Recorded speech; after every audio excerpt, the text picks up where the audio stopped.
Hello everyone, this is Crypto BitLaw here with another blockchain legal brief, and today we're going to discuss how some on-chain analysis revealed some potential unethical or even illegal trading practices on behalf of some Coinbase insiders. But before we dive in, please, if you enjoy this content, hit that like button and subscribe to our channel. We'd appreciate that. With that said, let's jump right on in and see what this is all about. Alright, so here we could see Decrypt reports that Ethereum trader bought $400,000 in tokens on Coinbase shortlist before it was public. An Ethereum wallet went on a token shopping spree, focusing entirely on assets Coinbase later revealed it is considering listing. Those tokens have jumped in price by 42%. They say, just hours after Coinbase published a blog post that revealed the latest tokens being considered for listing on its exchange, crypto Twitter mainstay Kobe flagged an Ethereum wallet that purchased more than $400,000 worth of the tokens on that list. The problem is that the user who controls the wallet, the trading activity of which is publicly viewable on the Ethereum blockchain, wrapped up their token shopping spree 3 minutes before the list was public knowledge. The trader appears to have focused solely on tokens under consideration for listing on Coinbase, suggesting advanced knowledge of the list before it was published.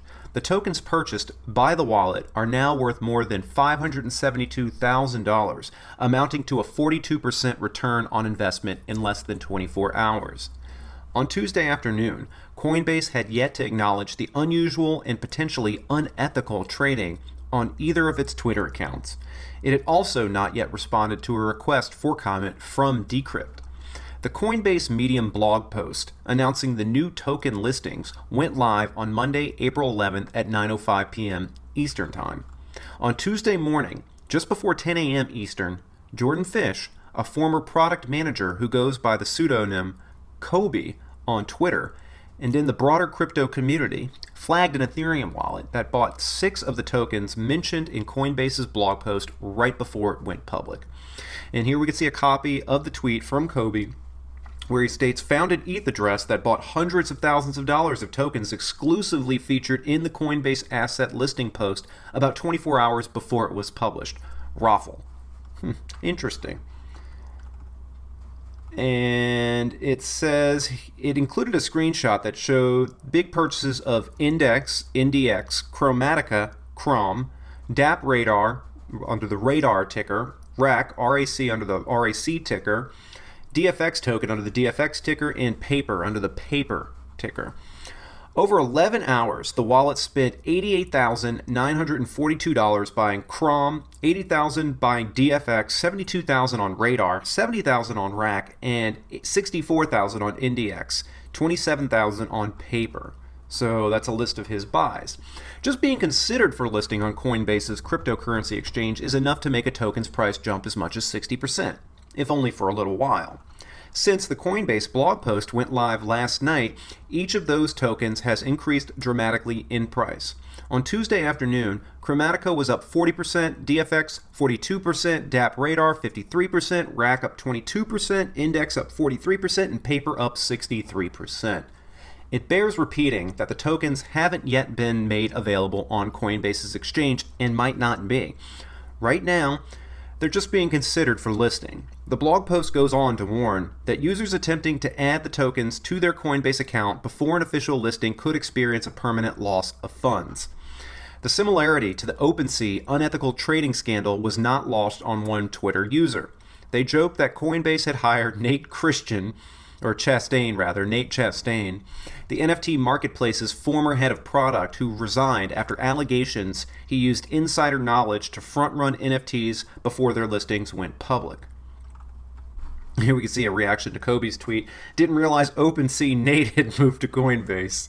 That's good. In September, OpenSea confirmed an employee had used, quote, burner wallets and insider information to flip NFTs before they became featured collections on OpenSea. Within 2 days, Nate Chastain left the company, and OpenSea announced it had hired a third party to help review and recommend changes to its employees' policies. All right, so my take on this is that, thank God we have the blockchain, and the blockchain is a public ledger, because it allows activity like this to be exposed. Based on the way that I see it with the blockchain records, in the blockchain of these trades being front run, of someone just mysteriously buying a vast majority of the names to be listed in that Coinbase blog post before the blog post went public. To me, that seems like a preponderance of the evidence would lead one to the conclusion that an insider in Coinbase, someone with foreknowledge of this announcement, definitely front ran these trades. They definitely engaged in some sort of insider information. I mean, that's just, there's hard evidence, physical hard evidence in the form of the blockchain records that spells it out in black and white. I mean, what other logical conclusion can you come to? This person is just Nostradamus, and they have, some sort of mythical foreknowledge to understand what's going to happen in the future. I mean, come on, that doesn't pass the smell test. Any logical conclusion would be that someone with foreknowledge, some insider in Coinbase, knew about this, bought these tokens, front ran these trades, and pretty much leveraged that insider information to their advantage. I mean, certainly this isn't unethical. To my knowledge, there aren't any specific laws like you would have with the SEC in regulated securities that prevents this type of activity, insider trading laws or whatnot, because crypto isn't regulated much the same as equities are. But if there was any individual that was damaged by this, I could guess if someone had a short position out and he was actually damaged or hurt or lost money as a result of this pump and the actions of this insider with the foreknowledge, then there could be a basis for a civil claim, a civil cause of action, or any other person that was damaged in any other sort of way through this trade front running or this insider trading. They would have a cause of action that I would assume would sound in unjust enrichment or some sort of state unfair trade business practices act, some sort of statute that's on the book that we've seen before, like the one that was used in the Ethereum Max lawsuit or one of the other suits that we've covered in some of our previous videos. But I think that it's funny to see that this is becoming a reoccurring theme. First we have that insider trading with the OpenSea NFT platform, where the guy had foreknowledge of NFT projects that were going to be listed as feature collection, and he would front run those trades. And now we have a reoccurring theme with a company, an exchange, Coinbase, that mainly likes to stay above board and be on the good side of the government and regulations. Here we have an example of that playing out with Coinbase. So I don't think that this type of activity is going to stop anytime soon. I'm just thankful that we have the blockchain and internet sleuths that like to unearth this type of behavior and can do it because of the blockchain and the fact that it's a public immutable ledger. I just would like to see, I think that this is going to definitely contribute to some sort of inevitable regulation that will prevent this type of insider trading and market manipulation on behalf of insiders with the crypto industry. So all in all, I thought this was an interesting story.